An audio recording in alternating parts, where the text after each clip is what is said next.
Development of resource. ठीक है, development of resource. तो resource are the vital for survival. हम लोग जो सर्वाइव कर रहे हैं, जो जिंदा है, जो रह रहे हैं, resource are the vital for survival and maintaining quality of life. Vital for survival and maintaining quality of life. Resource are vital for survival and maintaining quality of life. Quality of life के लिए आपको resource चाहिए, वरना पहले जंगल में भी रह रहे थे पर क्वालिटी ऑफ लाइफ नहीं था। ये हम लोग रिसोर्सेस के चलते, रिसोर्सेस के बदौलत एक क्वालिटी ऑफ लाइफ मेंटेन कर रहे हैं। ठीक है, अब रिसोर्सेस का, अब रिसोर्सेस ये तो टॉपिक है। तो रिसोर्सेस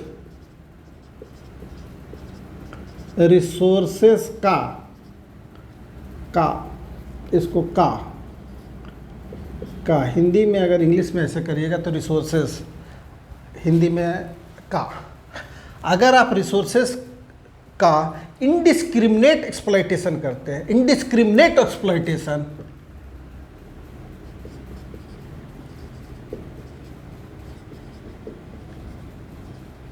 इनडिस्क्रिमिनेट एक्सप्लॉयटेशन,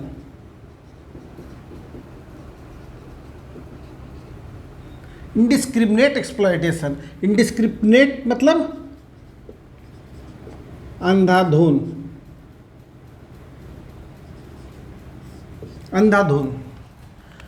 अंधाधुन इनडिस्क्रिमिनेट एक्सप्लॉयटेशन अगर करते हैं तो क्या होता है? इसका एक है वेप लो, आपको वेप लो याद रखना है। इनडिस्क्रिमिनेट एक्सप्लॉयटेशन करते हैं तो वेप लो।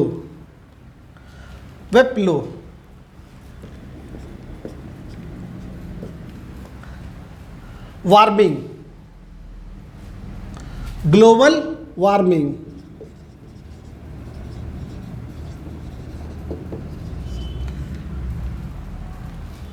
वेप लो, global warming, global ecological crisis. Global warming क्या होता है? जो हम लोग का जो एटमॉस्फेयर का जो टेम्परेचर है वो डे बाय डे जो है, जो एवरेज टेम्परेचर है वो बढ़ते जा रहा है। इससे क्या होगा? जो ग्लेशियर में जितने आइस हैं वो सब मेल्ट करेंगे। जो बहुत ऐसा जो फ्लोरा और फ्योना आप लोग पढ़े होंगे, जो इकोलॉजी में जो अगर कुछ टेम्परेचर बढ़ जाता है तो बहुत सारा ऐसा भी लोग जो है, बहुत सारा ऐसा फ्लोरा और फौना है, प्लांट्स और एनिमल्स है, वो सर्वाइव नहीं कर पाएंगे। जस्ट जैसे जो माइग्रेशन ऑफ बर्ड है वो भी एक एग्जांपल है कि जो टेम्परेचर के चलते वो माइग्रेट करते हैं। अगर ऐसे ही अगर गर्मी और ज़्यादा बढ़ते रहा तो फिर उनका ऐसे जो सर्वाइव नहीं कर पाएंगे। तो ग्लोबल वार्मिंग बढ़ने से सबसे पहला है कि ग्लेशियर मेल्ट करेगा और जो कोस्टल एरिया में जो टाउन्स है वो सब में पानी आ जाएगा। तो ग्लोबल वार्मिंग, इनडिस्क्रिमिनेट एक्सप्लॉयटेशन करते हैं रिसोर्सेज का, तो global warming. Global ecological crisis, global ecological crisis, जो इकोलॉजी है वो खराब हो जाएगा। ठीक है, पॉल्यूशन,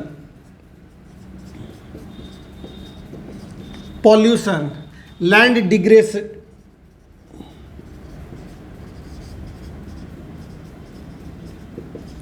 डिग्रेडेशन, लैंड का जो फर्टिलिटी है वो कम हो जाएगा। हम लोग इसको आगे डिटेल्स में फिर इसको देखेंगे। और ओजोन लेयर डिप्लेशन,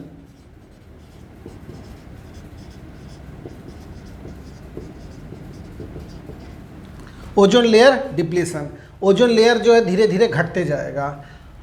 ये जो रिसोर्स का इनडिस्क्रिमिनेट एक्सप्लॉयटेशन अगर करते हैं तो ये होता है।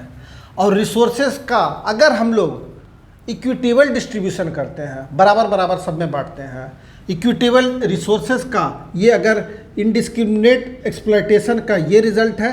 और बी जो है इक्विटेबल डिस्ट्रीब्यूशन करते हैं, इक्विटेबल डिस्ट्रीब्यूशन करते हैं तो सबसे पहले क्या होगा? ग्लोबल पीस, जितना भी जो भी वर्ल्ड में जो भी वार हो रहा है, अभी हो रहा है या 100 साल पहले हुआ, 1000 साल पहले हुआ, उसका जो सेंटर है वो रिसोर्स एक्सप्लॉइटेशन के लिए ही था। जो ब्रिटिशर्स भी इंडिया आए थे वो यहाँ के रिसोर्स को एक्सप्लॉइट करने के लिए आए थे, रिसोर्सेज के लिए आए थे। तो रिसोर्स एक्सप्लॉइटेशन सबसे मेन फैक्टर होता है वार का। तो ग्लोबल पीस आएगा अगर इक्विलिब्रियम डिस्ट्रीब्यूशन रहेगा, इक्विटेबल डिस्ट्रीब्यूशन रहेगा तो, और मेंटेनिंग क्वालिटी ऑफ लाइफ। एक देश अमीर है और दूसरा देश गरीब है, क्योंकि जो अमीर है उसके पास रिसोर्सेज ज़्यादा हैं, अच्छे हैं, और गरीब देश के पास रिसोर्सेज नहीं है। Not only the natural resources but also the technology, skills, institutions, all comes under the resources. ठीक है, तो इक्विटेबल डिस्ट्रीब्यूशन से हमारा वर्ल्ड में ग्लोबल पीस होगा और क्वालिटी ऑफ लाइफ जो है वो बेटर होगा। ठीक है, तो रिसोर्सेज का इंडिस्क्रिमिनेट एक्सप्लॉइटेशन करने से वेप्लो, global warming, global ecological crisis. Ecology means जो सिस्टम होता है, जो प्लांट्स और एनिमल्स, जो इंटरडिपेंडेंट सिस्टम होता है इन्वायरमेंट का, वो इसको इकोलॉजी बोलते हैं। तो global ecological crisis, pollution, environmental pollution, land degradation, ozone layer depletion, ये इंडिस्क्रिमिनेट एक्सप्लॉइटेशन करने से होता है। और अगर रिसोर्सेज का इक्विटेबल डिस्ट्रीब्यूशन होता वर्ल्ड में तो हमारा ग्लोबल पीस होता, क्वालिटी ऑफ लाइफ बेटर होता, हर जगह का क्वालिटी ऑफ लाइफ बेटर होता। तो ये जो रिसोर्सेज है इसके लिए हम लोग प्लानिंग करते हैं, अच्छे से प्लानिंग करते हैं ताकि इसका ये जो है सही से उसका ऑप्टिमम यूज़ हो पाए, ऑप्टिमम और बेटर यूज़ हो पाए। तो उसके लिए रिसोर्स प्लानिंग होता है, रिसोर्स प्लानिंग। ठीक है, इसको हटा देते हैं।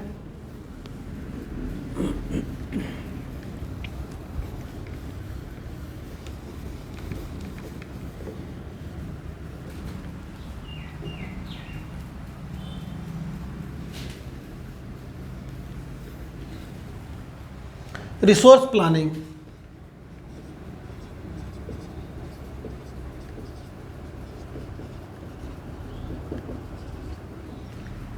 अच्छे से यूज़ के लिए हम लोग कोई भी काम को अच्छे से करने के लिए प्लान करते हैं, प्लान करने से उसको फिर एक्जीक्यूट करते हैं। तो प्लानिंग होता है, रिसोर्स प्लानिंग होता है, किया जाता है। Why for the resource planning? Resource planning is for the sustainable existence of life and sustainable development. Sustainable resource planning is for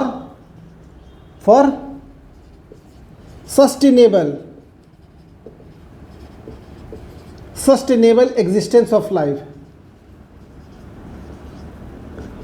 life be sustainable development। Sustainable development, ये sustainable क्या हुआ? Sustainable का मतलब हुआ टिकाऊ,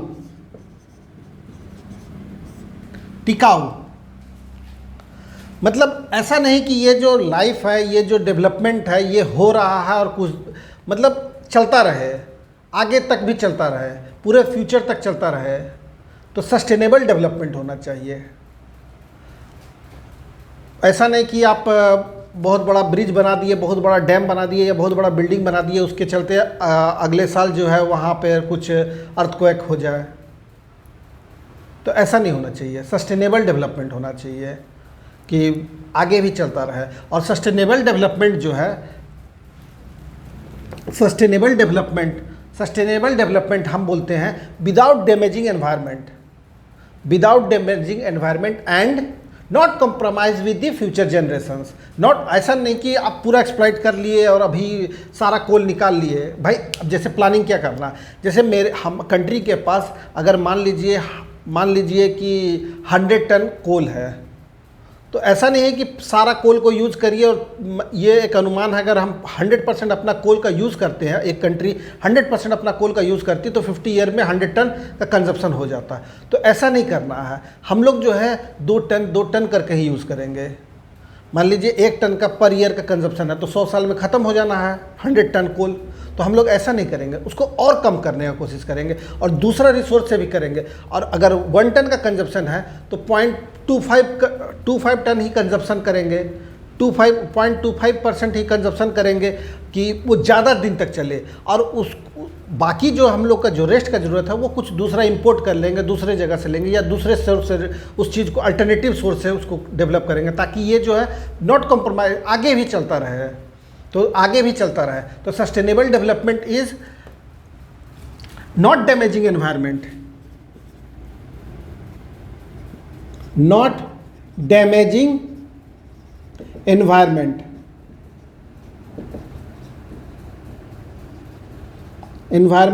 and B, not compromise with the future generation, not compromise with future generation।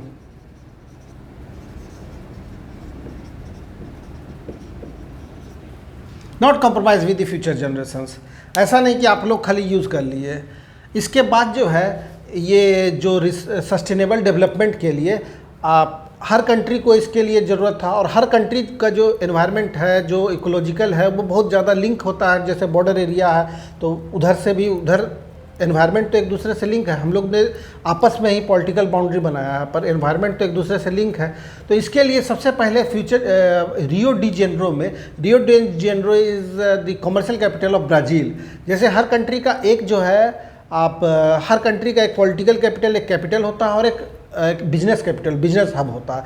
जैसे India का example आप लीजिएगा, इंडिया का जो कैपिटल है वो न्यू दिल्ली है, और जो बिजनेस हब है, बिजनेस कैपिटल है वो मुंबई है। चाइना जो है, चाइना का बीजिंग जो है कैपिटल है, और शंघाई जो है एक बिजनेस कैपिटल है। उसी तरह ब्राज़ील का जो बिजनेस कैपिटल है वो रियो डी जेनेरो है। तो रियो डी जेनेरो में 1992 में वर्ल्ड इंटरनेशनल अर्थ समिट हुआ। 1992 में वर्ल्ड इंटरनेशनल वर्ल्ड समिट हुआ। इसमें मोर देन 150 कंट्री ने पार्टिसिपेट किया। इसमें environmental protection Rio de Janeiro summit में, रियो डी जेनेरो समिट में ये 1992 में हुआ। इसमें जो है इन्वायरमेंटल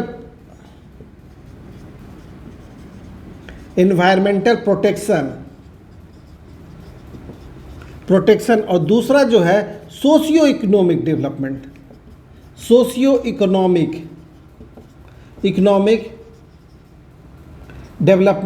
एट ग्लोबल लेवल।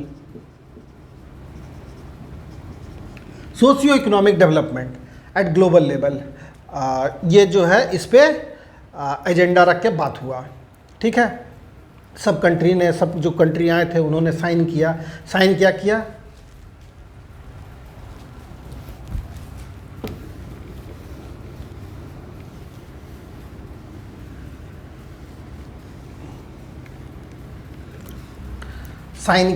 सब कंट्रियों ने साइन किया, डिक्लेरेशन दिए, declaration on global climate change. जो ग्लोबल क्लाइमेट चेंज, जो हम इकोलॉजिकल क्राइसिस शुरू में बता रहे थे, ग्लोबल क्लाइमेटिक चेंज, जो आपका एवरेज टेम्परेचर है वो बढ़ जा रहा है, बारिश ख़राब हो रहा है, तो क्लाइमेट चेंज हो रहा है। जैसे इस साल बारिश बहुत ज़्यादा कम हुआ, या बारिश बहुत ज़्यादा एक ही बार में बहुत तेज़ आ जाता है। तो ग्लोबल जो क्लाइमेटिक चेंज और बायोलॉजिकल डाइवर्सिटी, इस पे सब लोग ने डिक्लेरेशन पे साइन किया कि इसको सही करना है, इस पर काम करना है। डिक्लेरेशन ऑन जो रियो डी जेनेरो समिट में साइन किए, sign on biological diversity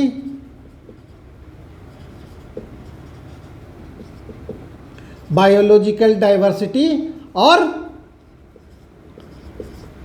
global climate change.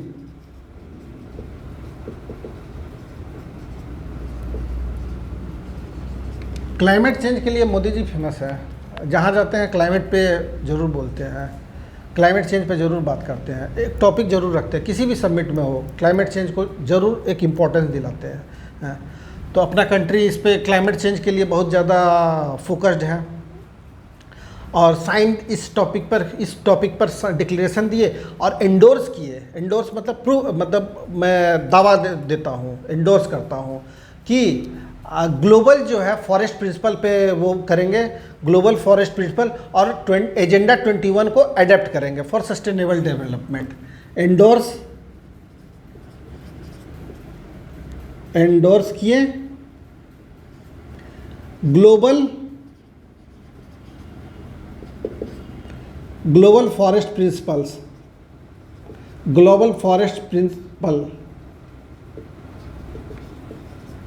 Principal और दूसरा है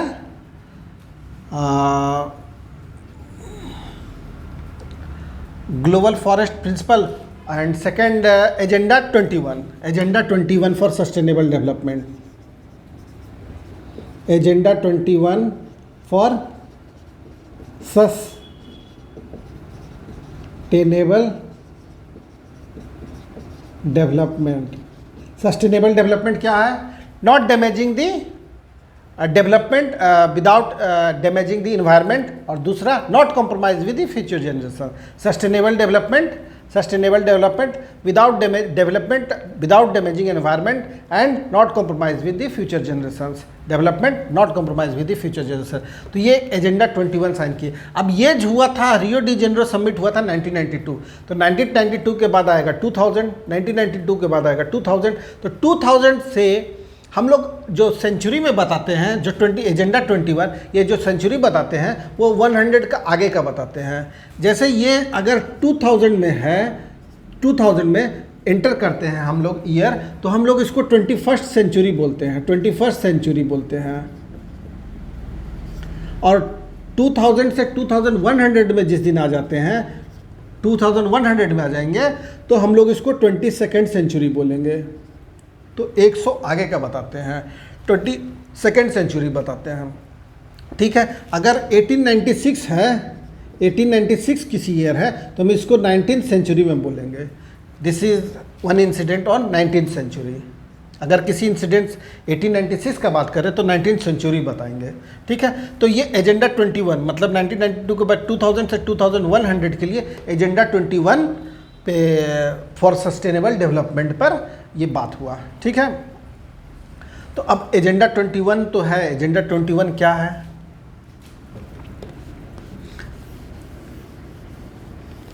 व्हाट इज एजेंडा 21? एजेंडा 21 जो है ये साइन हुआ यूएनसीईडी में, यूएनसीईडी में ये agenda 21 UNCED, United Nations Conference on Economic Development, ठीक है, environmental development, United Nation Conference on Environmental Development, ठीक है। यूनाइटेड नेशंस का बॉडी है, वहाँ सब लोग कंट्री ने साइन किया। Achieving sustainable development, for achieving agenda 21 यहाँ साइन हुआ फॉर सस्टेनेबल डेवलपमेंट के लिए। United Nation Conference on Environmental development, United Nation Conference on Environmental development, United Nation Conference on Environmental development में ये साइन हुआ agenda 21। अब agenda 21 जो था, एजेंडा एक एजेंडा बना है, हमारा एजेंडा है। तो एजेंडा क्या है? एजेंडा टू कॉम्बैट, लड़ना है, लड़ाई करना है, किससे? Environmental damage.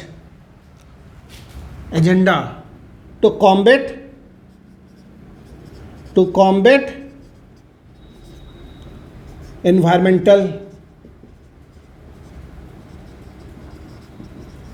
Environmental damage. जो एनवायरमेंटल डैमेज है उसको मतलब एनवायरमेंट को डैमेज होने से बचाना है। पोवर्टी, गरीबी, डिजीज ऑन कॉमन इंटरेस्ट,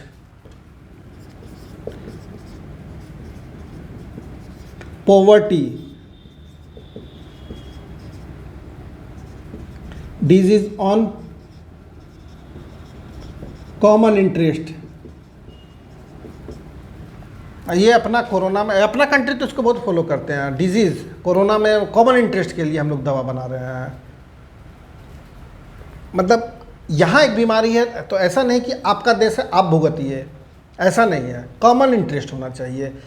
पूरे वर्ल्ड में कहीं भी कुछ डिजीज़ है तो उसको कॉमन इंटरेस्ट, आप अपने भी इंटरेस्ट लीजिए कि वहाँ है तो उसको सही करना है, क्योंकि आने का भी फैलने का भी चांस है, इसलिए आप कॉमन इंटरेस्ट पे काम करिए। डिजीज़ ऑन कॉमन इंटरेस्ट, ठीक है। Mutual needs and share responsibility, mutual needs and share responsibility, mutual needs and shared responsibility.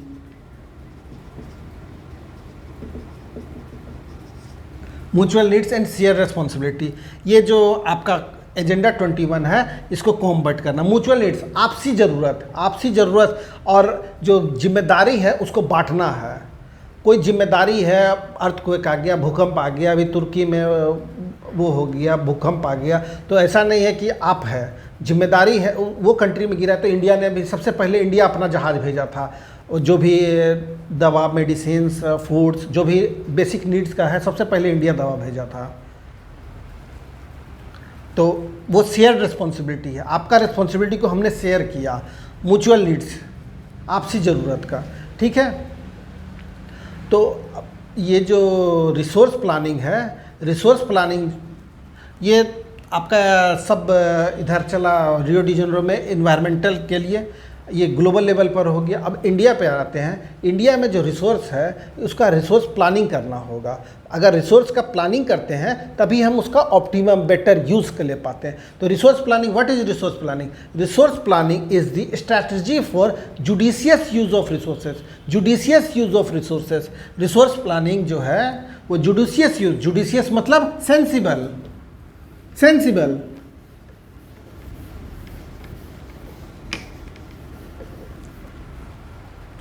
Resource planning जो है, रिसोर्स प्लानिंग क्या है? Judicious use, judicious use of resources. Judicious मतलब sensible, sensible use of resources, ठीक है। Strategy for judicious use of resources, ये planning जो है स्ट्रैटेजी है, स्ट्रैटेजी बनाना है जुडिशियस यूज ऑफ रिसोर्सेज का, ठीक है। अब जैसे इंडिया है, इंडिया में कहीं बहुत ज़्यादा, इंडिया तो बहुत बड़ा कंट्री है, अब इसमें एनॉर्मस डाइवर्सिटी है, बहुत ज़्यादा डाइवर्सिटी है, it having enormous diversity in resources. अब जैसे झारखंड है, छत्तीसगढ़ है, मध्य प्रदेश है, उड़ीसा है, यहाँ बहुत ज़्यादा एम्पल ऑफ रिसोर्सेज है, बहुत ज़्यादा रिसोर्सेज है। और अरुणाचल प्रदेश में वाटर बहुत ज़्यादा है, इंफ्रा नहीं है, बिल्कुल इंफ्रा वहाँ नहीं है, lack of infra Arunachal Pradesh में। राजस्थान है, वहाँ सोलर, राजस्थान, गुजरात, वहाँ सोलर के लिए, सोलर प्लस विंड बहुत ज़्यादा है, पर वाटर नहीं है। सोलर का और विंड एनर्जी का बहुत स्कोप है, लेकिन लैक ऑफ वाटर है। फिर आपको लद्दाख है, बिल्कुल आइसोलेटेड है, पर वहाँ जो है मेडिसिन्स वगैरह, प्राकृतिक जो आयुर्वेद के लिए मेडिसिन्स का अच्छा वो संसाधन है, वहाँ अच्छा रिसोर्स है। तो इस तरह से डाइवर्सिफाई है रिसोर्सेज। तो इसके लिए हम लोग प्लानिंग करते हैं। प्लानिंग में हम लोग एक एग्जांपल लेके चलेंगे हमेशा। एग्जांपल रहेगा डीवीसी, दामोदर वैली कॉरपोरेशन का एक प्लांट, चंद्रपुरा वाला पावर प्लांट, ठीक है। तो resource planning is the strategy for judicious use of resources, judicious use of resources. तो इसका रिसोर्स प्लानिंग जो आरपी है, रिसोर्स प्लानिंग का, इसके लिए हम लोग 3 स्टेप करते हैं। ये डायरेक्ट 3 स्टेप है। IEM,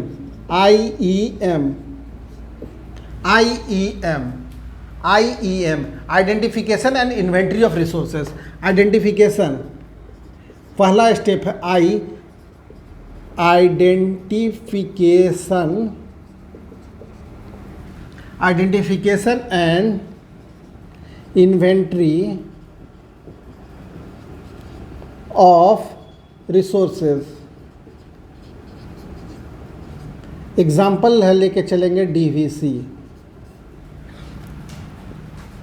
अब जैसे डीवीसी के लिए जो पावर प्लांट है उसके लिए सबसे ज़रूरी होता है कोल और वाटर। तो हम लोग आइडेंटिफाई किए कि चंद्रपुरा जो कोल प्लांट, वहाँ उसके आसपास के एरिया में बहुत ज़्यादा कोल है। बैरमो, फुसरो, धनबाद, झरिया, रानीगंज, ये सब में बहुत ज़्यादा कोल है। साथ में दामोदर रिवर भी है, तो पानी, वाटर और कोल दोनों है, तो वहाँ एक पावर प्लांट लगाते हैं। तो आइडेंटिफाई किए रिसोर्सेज को अपना कि हाँ वाटर भी अवेलेबल है, पावर प्लांट भी है। इसमें कैसे आइडेंटिफाई करता है? जो सर्वे करके, सर्वे मैपिंग, उसमें हम लोग क्वांटिटी एंड क्वालिटी जो है मेजर करते हैं, एस्टिमेट लगाते हैं, क्वालिटी एंड क्वांटिटी को एस्टिमेट करते हैं। ठीक है।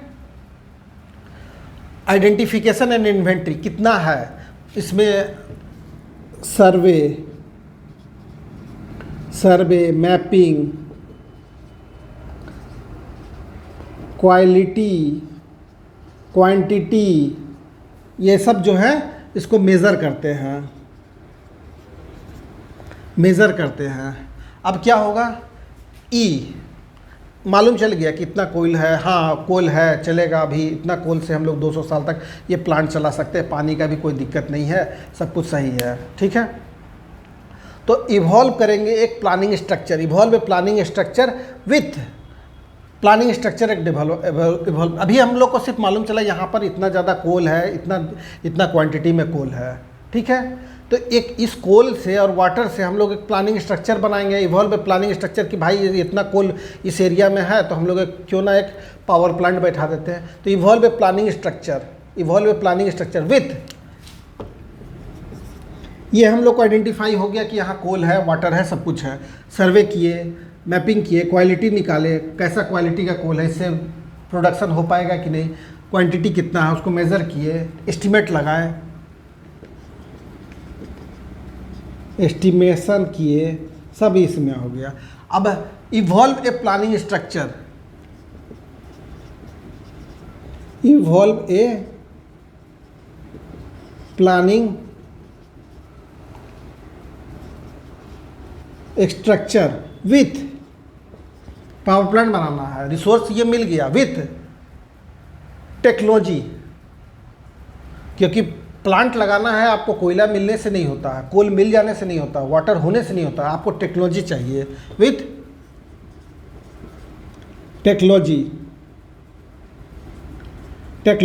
स्किल, उसको चलाने का, एंड इंस्टीट्यूशन चाहिए, कंपनी जो चला दे, संस्था, एक ऑर्गेनाइजेशन जो चलाए इसको। ठीक है। तो evolve planning structure with technology, skill and institution. ठीक है, इंस्टीट्यूशन। अब आपका प्लांट तैयार हो गया, लेकिन प्लांट तैयार कर रहे हैं वो इलेक्ट्रिसिटी प्रोड्यूस करके, करेंगे क्या? तो एक जो आपका इससे जो है ये एक रिसोर्स डेवलपमेंट प्लान बना है फॉर, ये जो किए ये for resource development plan, for resource development plan, for resource development plan. आप एक रिसोर्स डेवलपमेंट प्लान तैयार किए, इसके आइडेंटिफाई किए, उसका एक प्लानिंग स्ट्रक्चर तैयार कर दिए, इंस्टीट्यूशन तैयार कर दिए, कंपनी तैयार कर दिए, वहाँ प्लांट लगा दिए। तो ये जो आपका रिसोर्स डेवलपमेंट प्लान है, ये इलेक्ट्रिसिटी प्रोड्यूस के लिए कर रहे हैं। तो ये कर क्यों रहे हैं? सब कुछ होना चाहिए नेशंस के लिए, for every development is directly match with the nation development plan. तो matching the resource development plan with the national development plan. Third होगा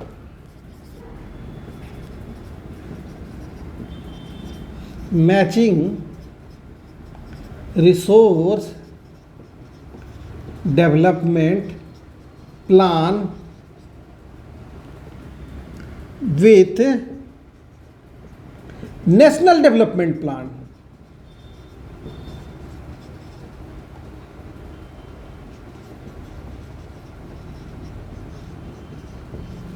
नेशनल डेवलपमेंट प्लान, ये इलेक्ट्रिसिटी प्रोड्यूस कर रहे हैं, तो इससे नेशनल डेवलपमेंट प्लान को मैच करना कि इस इलेक्ट्रिसिटी से आसपास और भी ज़्यादा फैक्ट्री लगेगा और ज़्यादा डेवलपमेंट होगा। इलेक्ट्रिसिटी जो है कोर होता है इंफ्रास्ट्रक्चर का, किसी भी इंफ्रास्ट्रक्चर का कोर होता है इलेक्ट्रिसिटी। तो आसपास जो कॉलोनी होना है या हाउसिंग डेवलपमेंट कुछ होना है या आपको नया प्लांट लगाना है, अगर यहाँ स्टील फैक्ट्री लगाते हैं, और दूसरा फैक्ट्री लगाते हैं, तो उसके लिए इलेक्ट्रिसिटी की ज़रूरत होती है, तो वो जो है इससे पूरा हो जाएगा। तो आपको जो रिसोर्स प्लानिंग है, रिसोर्स प्लानिंग ये तीन प्रोसेस में हम लोग करते हैं। तो डीवीसी का जो इलेक्ट्रिसिटी प्रोड्यूस हुआ, ये आसपास जो और इसके बाद जो जैसे यहाँ बोकारो पास में स्टील फैक्ट्री आया, तो स्टील फैक्ट्री के लिए इलेक्ट्रिसिटी का प्रॉब्लम नहीं हुआ क्योंकि वहाँ से मिल जाना है। एक छोटा छोटा और इंडस्ट्री लगा, तो ये जो है वहाँ से इलेक्ट्रिसिटी सब छोटा छोटा, हर इंडस्ट्री जो भी फैक्ट्री लगाएगा, हर कोई तो पावर जनरेट करने के लिए खुद से प्लांट नहीं लगाएगा। तो ये जो है मैचिंग दी नेशनल डेवलपमेंट प्लान। अब हर छोटा बड़ा सब फैक्ट्री तो नेशनल डेवलपमेंट में ही काम कर रहा है, ठीक है। तो ये रिसोर्स प्लानिंग का 3 स्टेप हो गया। तो रिसोर्स प्लानिंग जो है ये शुरू हुआ था फर्स्ट जो 5 ईयर प्लान, जो 5 ईयर प्लान जो बोलते हैं, ये भी एक रिसोर्स प्लानिंग ही है। और फर्स्ट 5 ईयर प्लान में ही ये डीवीसी स्टार्ट हुआ था। तो जो फर्स्ट 5 ईयर प्लान से ही रिसोर्स प्लानिंग का हम लोग हमारी कंट्री जो है वो कर रही है। हर 5 साल के लिए प्लानिंग करते हैं कि इस 5 साल में इस रिसोर्स को इस तरह से यूज़ करना है। तो जो ये जो रिसोर्स है, सिर्फ रिसोर्स जो है, availability of resources is not the condition for development. Resource जो है is not the condition for the development. अगर आप डेवलपमेंट जो आपके पास रिसोर्स है but lack of technology and institutions did not do the same development. अगर आपके पास टेक्नोलॉजी और इंस्टीट्यूशंस नहीं है तो रिसोर्स के होते हुए भी डेवलपमेंट नहीं हो सकता। जैसे for example Jharkhand, Orissa, Chhattisgarh, India का मैक्सिमम रिसोर्सेज यही हैं, पर डेवलपमेंट यहाँ नहीं है, डेवलपमेंट नहीं है।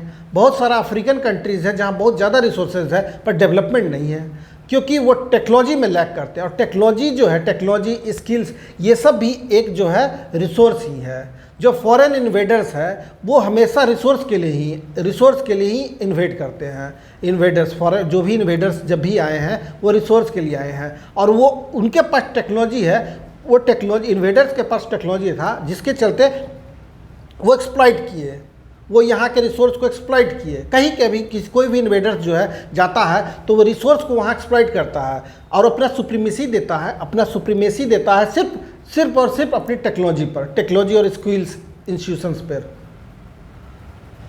जैसे अब यहाँ ब्रिटिशर्स आए, अब ये बोल देंगे कि भाई मिट्टी दे दो। अब ये मिट्टी जो है आयरन ओर है, आप मिट्टी दे दिए, ये मिट्टी लेके चले गए। हमको भी लगा कि मिट्टी दे रहे हैं, मिट्टी के बदले पैसा मिल रहा है, लेकिन वो आयरन ओर है, उससे ज़्यादा वो है। और यहाँ का रिसोर्स को वो फिर आयरन से वो फिर आयरन निकाल के जो भी इंफ्रास्ट्रक्चर बिल्ड करिएगा उसमें सबसे कोर जो है थिंग है वो आयरन ही होता है। आप कोई भी फैक्ट्री लगाइए, रोड बनाइए, उसमें आयरन लगता है, बिल्डिंग तैयार करिए, आयरन का सबसे ज़्यादा ज़रूरत होता है। तो वो यहाँ से हम लोग को यूज़ किए। क्यों? Due to technology. वो हमसे सुप्रीम हो गए। क्यों? क्योंकि टेक्नोलॉजी, उनके पास जो है हथियार था, हमारे पास आधुनिक हथियार नहीं है। क्यों? सिर्फ टेक्नोलॉजी। तो टेक्नोलॉजी और स्किल्स जो है ये गेम चेंजर है किसी भी डेवलपमेंट के लिए। जापान कंट्री है, डेवलप्ड कंट्री है, उतना ज़्यादा उसके पास नेचुरल रिसोर्सेज नहीं है, फिर भी एक डेवलप्ड कंट्री है due to technology, skills and institutions. ठीक है, तो लेकिन ज़्यादा भी यूज़ करना जो है वो भी प्रॉब्लम है। टेक्नोलॉजी और क्वालिटी ऑफ ह्यूमन रिसोर्सेज ये सबसे मेन फैक्टर होता है। ठीक है, अब जैसे जो ज़्यादा यूज़ करना भी बहुत बड़ा ओवर एक्सप्लॉइटेशन भी बहुत ज़्यादा प्रॉब्लम करता है ग्लोबल लेवल पर। तो इसको भी कंजर्व करना है, conservation of resources.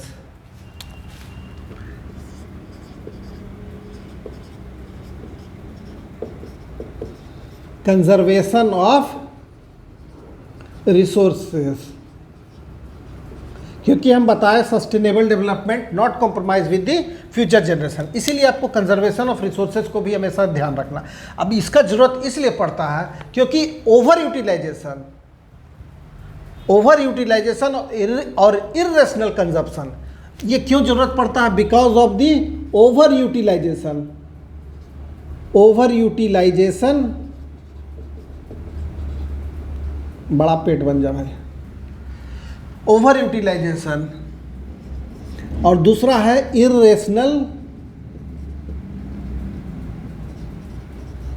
Irrational consumption.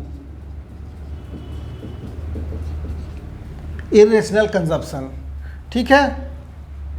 इसके चलते हम लोग को कंजर्वेशन ऑफ रिसोर्सेज को फोकस करना पड़ता है। इसमें गांधी जी जो है वो बोले थे, there is enough for everybody need, there is enough for everybody need, but not for any of the grids,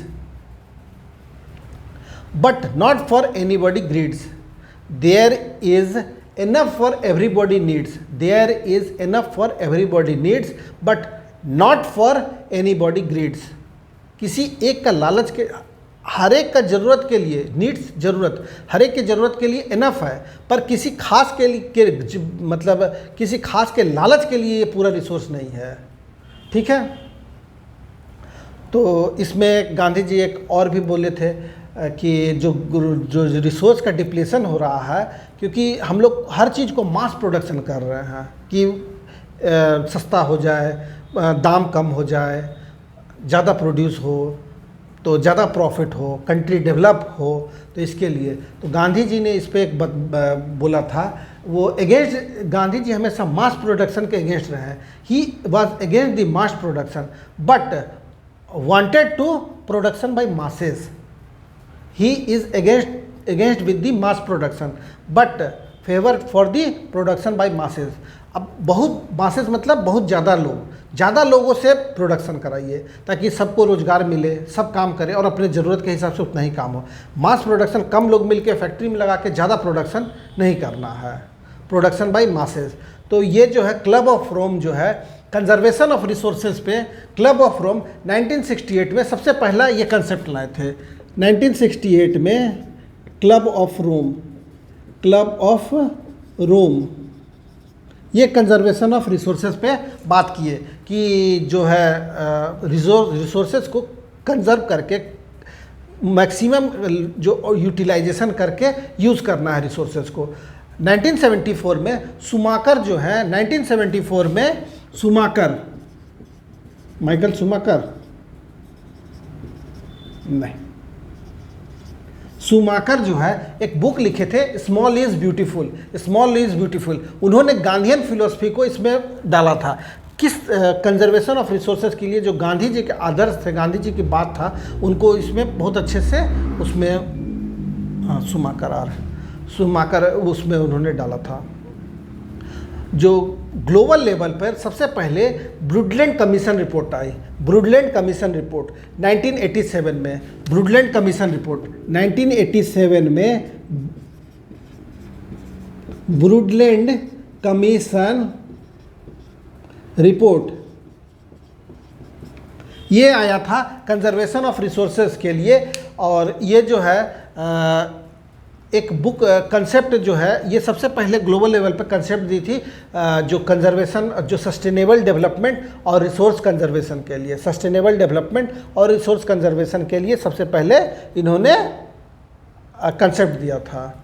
sustainable development और रिसोर्स कंजर्वेशन के लिए इन्होंने सबसे पहले कंसेप्ट लाए थे ब्रुडलैंड कमीशन रिपोर्ट में। और इन एक बुक पब्लिश किए थे, आवर कॉमन फ्यूचर। इन्होंने एक बुक, ये जो कमीशन रिपोर्ट है, एक बुक पब्लिश की थी, आवर कॉमन फ्यूचर।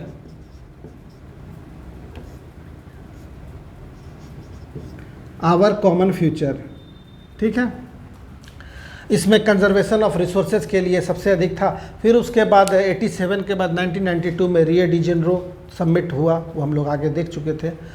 तो इस तरह से डेवलपमेंट ऑफ रिसोर्सेज पे हुआ। हम लोग फिर आगे और भी चलते रहेंगे।